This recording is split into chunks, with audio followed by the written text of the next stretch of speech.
નમસ્કાર મિત્રો, આજે આપણે વાત કરવાના છીએ એક એવા ઇન્વેસ્ટમેન્ટ વિશે જેના વિશે મિત્રો તમે અવારનવાર સાંભળતા હશો, એટલે કે એસઆઈપી।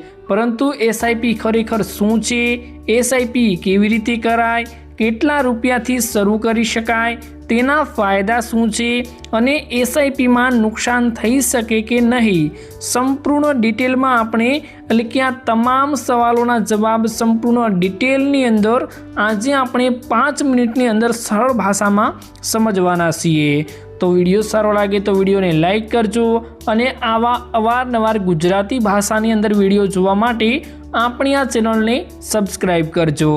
સૌથી પહેલાં મિત્રો તમને જણાવું તો એસઆઈપી એટલે સિસ્ટમેટિક ઇન્વેસ્ટમેન્ટ પ્લાન, એટલે કે ખાસ કરીને એસઆઈપી એટલે કોઈ મ્યુચ્યુઅલ ફંડમાં દર મહિને અથવા તો નક્કી કરેલા સમયાંતરે એક નિશ્ચિત રકમનું રોકાણ કરવાની રીત છે મિત્રો।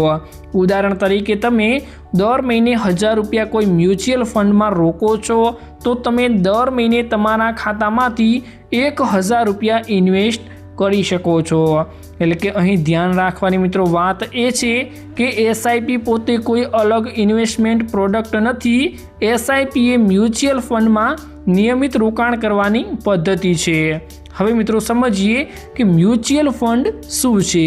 આ મ્યુચ્યુઅલ ફંડ વિશે આપણે થોડીક વાત કરી, પરંતુ તમારા સવાલ એ હશે કે મ્યુચ્યુઅલ ફંડ એટલે શું। તો ઘણા લોકોના પૈસા ભેગા કરીને મ્યુચ્યુઅલ ફંડ દ્વારા મિત્રો અલગ અલગ વિભાગમાં રોકાણ કરવામાં આવે છે અને તેના બદલામાં તમને મ્યુચ્યુઅલ ફંડની યુનિટ મળે છે।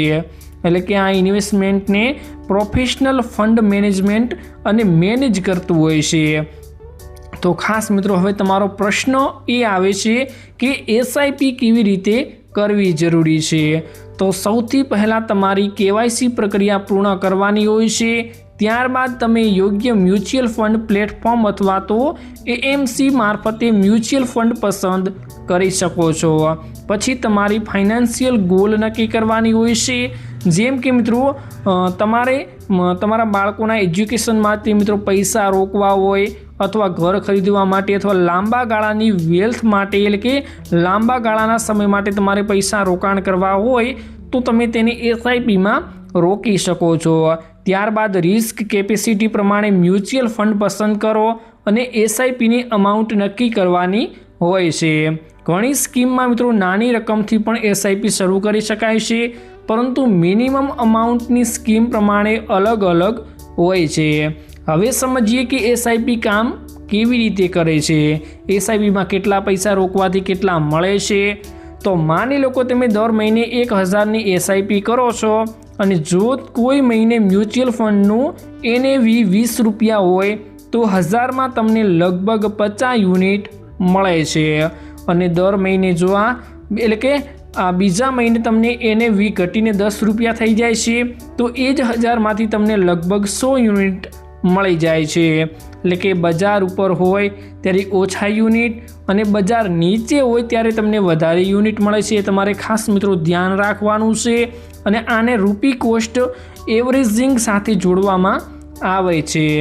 પરંતુ યાદ રાખજો, આનો અર્થ એવો નથી થતો કે એસઆઈપીમાં નુકસાન થવા એટલે કે નુકસાન ના થાય, પરંતુ નુકસાન પણ આમાં મિત્રો થઈ શકે છે, કારણ કે મ્યુચ્યુઅલ ફંડ માર્કેટ રિસ્કને આધીન હોય છે। હવે મિત્રો વાત કરીએ કે એસઆઈપીના ફાયદાની। એસઆઈપીના ફાયદા શું છે અને અત્યારે બધા એસઆઈપી કેમ કરતા હોય છે। સૌથી પહેલાં મિત્રો મોટો ફાયદો એ છે કે ઇન્વેસ્ટમેન્ટ ડિસ્પ્લે લાઇન, એટલે કે ખાસ કરીને મિત્રો તમને જણાવું તો દર મહિને તમારે નક્કી કરેલી રકમ ઇન્વેસ્ટ થતી હોવાથી નિયમિત રોકાણ કરવાની હેબિટ બને છે। બીજો ફાયદો એ છે કે કમ્પાઉન્ડિંગ, એટલે કે ખાસ કરીને લાંબા સમય સુધી રોકાણ ચાલુ રાખવાથી મળેલા રિટર્ન ઉપર પણ આગળ રિટર્ન મળવાની શક્યતાઓ રહેલી હોય છે। ખાસ મિત્રો એટલે કે એસઆઈપીમાં માત્ર કેટલા રૂપિયા ઇન્વેસ્ટ કરો છો તે જ નહીં, પરંતુ કેટલા લાંબા સમય સુધી તમે ઇન્વેસ્ટ કરો છો તે પણ ખૂબ જ મહત્ત્વનું હોય છે। ત્રીજો ફાયદો એ છે કે તમારી શરૂઆતમાં મોટી રકમ એકસાથે ઇન્વેસ્ટ કરવાની જરૂર નથી। તમે તમારી ક્ષમતા પ્રમાણે નાની રકમથી શરૂઆત પણ કરી શકો છો। હવે મહત્ત્વની વાત, એસઆઈપીમાં કેટલું રિટર્ન મળે છે। ખાસ મિત્રો હવે તમને જણાવું તો એસઆઈપીમાં કોઈ ફિક્સેડ અથવા ગેરંટેડ રિટર્ન મળતું નથી। મ્યુચ્યુઅલ ફંડ માર્કેટમાં લિંકેડ ઇન્વેસ્ટમેન્ટ હોય છે, એટલે કે માર્કેટ સારું ચાલે તો ઇન્વેસ્ટમેન્ટની વેલ્યુ પણ વધી શકે છે અને માર્કેટ ઘટે તો વેલ્યુ પણ ઘટે છે. એટલે કે કોઈ તમને 12%, 15% કે 20%નું રિટર્ન ગેરંટેડ આપે તો સાવધાન રહેજો, આવા જાળમાં ન ફસાતા. આ પ્રકારના રિટર્ન માત્ર એક્સપ્લેન અથવા તો પ્રોજેક્શન તરીકે ઓળખાતા હોય છે અને ગેરંટી તરીકે નહીં. તો ખાસ હવે તમારો પ્રશ્ન હશે કે એસઆઈપીમાં કેવો મ્યુચ્યુઅલ ફંડ પસંદ કરવો. આનો જવાબ દરેક વ્યક્તિ માટે અલગ અલગ હોય છે, કેમ કે માત્ર છેલ્લા 1 વર્ષમાં સૌથી વધારે રિટર્ન આપ્યો હોય તો તે ફંડ કોઈ જોઈને ઇન્વેસ્ટમેન્ટ ન કરવી જોઈએ. ખાસ મિત્રો હવે તમારો પ્રશ્ન એ છે કે એસઆઈપી શરૂ કર્યા પછી માર્કેટ જો નીચે જાય તો શું કરવું. ખાસ મનમાં એ જ પ્રશ્ન આવતો હશે. તો ઘણા લોકો માર્કેટ ઘટે એટલે ગભરાઈ જતા હોય છે અને એસઆઈપી બંધ કરી દેતા હોય છે, પરંતુ એસઆઈપીનો ઉદ્દેશ્ય લાંબા સમય સુધી નિયમિત ઇન્વેસ્ટમેન્ટ કરવાનો હોય છે, એટલે કે તમારે ગભરાવાની જરૂર નથી હોતી. તેથી શોર્ટ ટર્મ માર્કેટ મોમેન્ટ જોઈને તમારે તરત નિર્ણય લેવાનો હોતો નથી, પરંતુ જો તમારે ફાઇનાન્શિયલ સિચ્યુએશન, ગોલ અથવા રિસ્ક પ્રોફિટ બદલાઈ ગયેલો હોય અથવા ઇન્વેસ્ટમેન્ટનું રિવ્યૂ કરવું જરૂરી હોય છે. અને હા, એસઆઈપી બંધ કરી શકાય છે. ખાસ તે પણ તમારો પ્રશ્ન હશે કે એસઆઈપી શું બંધ કરવી તો આપણે કરી શકીએ. હા, તમે કરી શકો છો.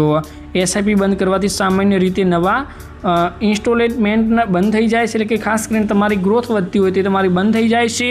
પહેલેથી ખરીદેલ મ્યુચ્યુઅલ ફંડના યુનિટ આપમેળે વેચાઈ જતા હોય છે અને એટલે કે વેચાઈ જતા નથી. પૈસા કાઢવા માટે અલગથી રિડીમ લેવું પડે છે અને ખાસ કરીને તમારે મિત્રો એપ્લિકેબલ એક્ઝિટ લોડ અને ટેક્સ જેવા નિયમો લાગુ પણ પડે છે. હવે એસઆઈપીથી મિત્રો થતી 3 મોટી ભૂલો તમારે ખાસ મિત્રો યાદ રાખવાની છે. પહેલી ભૂલ કે બીજાને જોઈને એસઆઈપી નથી કરવાની. તમારા મિત્રોને એસઆઈપીમાં 10,000 કે જેટલી રકમ તમારી પણ 10,000 હોવી જરૂરી નથી. એટલે કે ખાસ કરીને મારો મિત્રો 10,000 ઉપર એસઆઈપી કરી રહ્યો છે તો હું પણ 10,000ની કરું તેવું કાંઈ હોતું નથી. બીજી ભૂલ એ છે કે ગેરંટેડ રિટર્ન માનવું, એ પણ ખાસ ઉદ્દેશ્ય નથી. મ્યુચ્યુઅલ ફંડમાં માર્કેટ રિસ્ક હોય છે તો તમારા રિસ્ક ઉપર કામ કરવું જરૂરી છે. અને ત્રીજી ભૂલ માત્ર બેસ્ટ રિટર્ન જોઈને ફંડ પસંદ કરવાનો હોતો નથી. તો ખાસ મિત્રો આવી બધી તમારે સ્કીમો અને આના વિશે બધું તમારે જાણવું જરૂરી છે. અને ખાસ કરીને તો મિત્રો હવે તમને જણાવું તો જો તમને આ માહિતી સારી લાગી હોય તો વિડીયો તમારા મિત્રો અને પરિવાર સાથે જરૂરથી શેર કરજો અને કમેન્ટમાં જણાવજો તમારી એસઆઈપી શરૂ થઈ ગઈ કે એસઆઈપી શરૂ કરવાનું વિચારી રહ્યા છો. આજે જ સરળ ભાષામાં ફાઇનાન્શિયલ અને ઇન્વેસ્ટમેન્ટની માહિતી માટે આપણી આ ચેનલને સબસ્ક્રાઈબ કરવાનું ભૂલતા નહીં. અને હવે પછીનો વિડીયો ઇન્વેસ્ટમેન્ટ વિશે કયો જાણવા માંગો છો અને આજની આ માહિતી તમને શું યોગ્ય લાગી અને કંઈ પણ થોડા ઘણી માહિતી આ એસઆઈપી વિશે તમને મળી હોય તો જરૂરથી કમેન્ટ બોક્સમાં જણાવજો. અને મળીશું એક નવા વિડીયોની સાથે. ત્યાં સુધી વિડીયોને લાઇક કરજો, ચેનલને જરૂરથી સબસ્ક્રાઈબ કરજો.